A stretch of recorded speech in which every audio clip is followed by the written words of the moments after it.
Hello and welcome to Prepared Leaders, where we'll teach you the secret formula you have been missing when it comes to self-improvement, and some leadership tips that will help you climb the ladder of success. Don't forget to subscribe to the channel, hit the like button, and turn on the notification bell to be notified every time a new video is uploaded. Also, don't forget to leave a comment down below. In this video, we'll talk about Stephen Covey's self-help book, The 7 Habits of Highly Effective People. Number 1. Be proactive, not reactive. You always have the option of being proactive or reactive in life. But the fundamental tenet is that by choosing to be proactive, you may widen your circle of influence. You see, there are some things you can directly influence and some things you can't, such as the climate where you were born or your boss's personal choices. How you respond to it is one of the things you have control over. You are becoming a reactive person if you behave without thinking. Speak harshly to a friend, drink all night and live in, self-indulge after a long day, or merely feel unhappy when the weather is bad. This is truly the only thing you have control over in life. You become a person who merely responds to stimuli when you let the environment dominate you. When you are reactive, you concentrate on circumstances outside your control. Reactive people are those who frequently complain rather than acting on their complaints. Proactive people understand that even if their complaints were valid, whining about them would only add unfavorable pollution to their lives. You see, the majority of people choose to complain because it's easier. Number 2. Begin with the end in mind. At your funeral, how do you want people to remember you? The second habit focuses on developing into the person you want to be by carefully considering what other people think of you.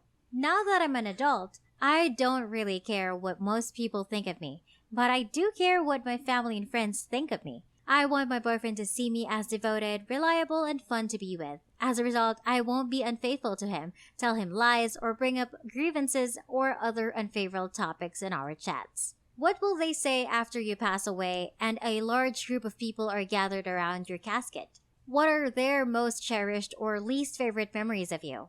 By considering the outcome before making any big decisions, you will become a more productive person. Do you want to be viewed as someone who made a positive contribution to society? Maybe start including more happy and positive stuff in your Facebook status updates. Basically, are you doing it in a way that enables you to claim that you have evolved into the person you desire? But also briefly delves into creativity in the second part. Everything is produced twice, says author Stephen Covey. First in the mind and next in the actual physical world. The issue is that a lot of ideas are formed in the head but never come to pass because we tell ourselves we can't do it. Many times, you are the only one holding yourself back from taking action. Number 3. Put first things first. Stephen Covey developed this concept known as the urgent and important matrix. Basically, there are 4 categories into which you can divide your actions. Anything important is anything that helps us be effective, and anything urgent is something that needs to be done as quickly as possible. The author's advice is to do tasks that are not urgent but must be important as soon as feasible. Because if you do non-urgent tasks before they become urgent, you won't have to worry about finishing them at the last minute. Therefore, the first 3 habits are all about taking care of oneself and doing what you can by yourself. There are things you can change, attitudes you can change, and way of thinking you can change. They lay the groundwork for the following 3 behaviors, which are dependent and have to do with becoming a productive member of society. Number 4. Think win-win. According to Stephen Covey, there are 6 different kinds of connections. You can think of them as interpersonal, professional, or even animalistic ties.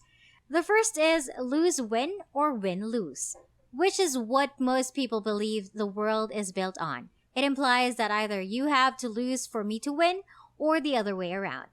The next relationship is lose-lose relationship. It's really toxic and ugly. The next relationship is soul win. This is not harmful but should also be avoided. Relationships where one individual benefits alone aren't actually relationships at all. As long as they receive what they want, people in this kind of relationship don't care what anyone else gets. Actually, it's very egocentric. The relationship after that is known as no deal or no deal. And it's actually the most preferable one when the last one is not provided. Everyone is in agreement that a deal cannot be made if both parties lose. In other words, if I can't get what I want without you also benefiting, it's not worth it, and there's no agreement. The next relationship is a win-win relationship, which can exist in romantic relationships, professional ties, or even ecological relationships. Number 5. Seek first to understand, then to be understood. Here's a little tale of a father discussing a problem with his son with a coworker. Following their conversation, the father seeks guidance from his friend. The father laments, "I just can't understand my son sometimes. He won't listen to me." Let me clarify it. You can't understand your son because he won't listen to you? His friend says, "I thought you had to listen to someone else in order to understand them." I genuinely had goosebumps while reading this short story. But the author is spot on. How often do we get upset with someone else because they don't think the same way we do? Yet we never even bother to try and hear them out. We are born narcissistic, and seeing the world through another person's eyes does not come naturally to us. Understanding that everyone has their own ideas and opinions based on their own experiences with life events is essential to becoming an effective person. To help someone understand you, you should first try to understand them. Once you do, you could have a greater chance of making them understand you. Number 6. Synergize. It refers to how two or more components work together to create a result that is greater than the combination of their parts. So, the simplest form of synergy is derived from instruction and physiology. Thus, one component may be the heart, another the brain, and the third, the stomach. These are undoubtedly extraordinarily sophisticated organs on their own, but when they cooperate, they are incredibly effective. And with that, we've covered the behaviors you can do to become a better person through interactions with people. Next, we'll talk about how investing can help you reach your full potential. Number 7. Sharpen the Saw. Covey uses the example of a man cutting down a tree with a really dull saw.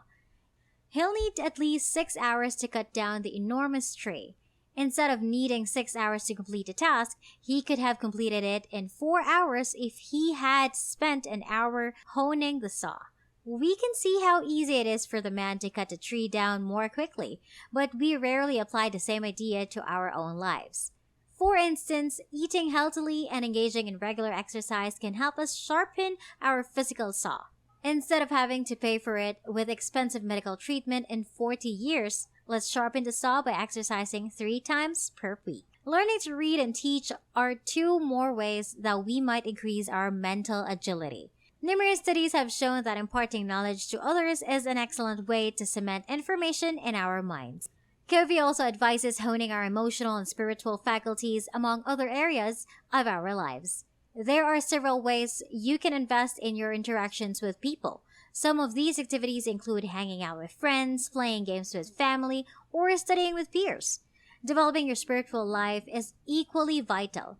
Whether you identify as religious or not, spending time in prayer or meditation, making art, or simply listening to music will always benefit your life in the long term. Sharpening the saw is one way to make time to cultivate the parts of your life you want to bear fruit in order to live a meaningful and effective existence. I hope that after watching this video, you've picked up at least one useful piece of information or piece of advice that will help you become a better person. I hope you guys have enjoyed this video. Make sure to give this video a thumbs up and turn on the notification bell so you'll know when I upload new content. Leave a comment down below if you have any questions. Be sure to subscribe if you haven't yet, and I'll see you all in my next video.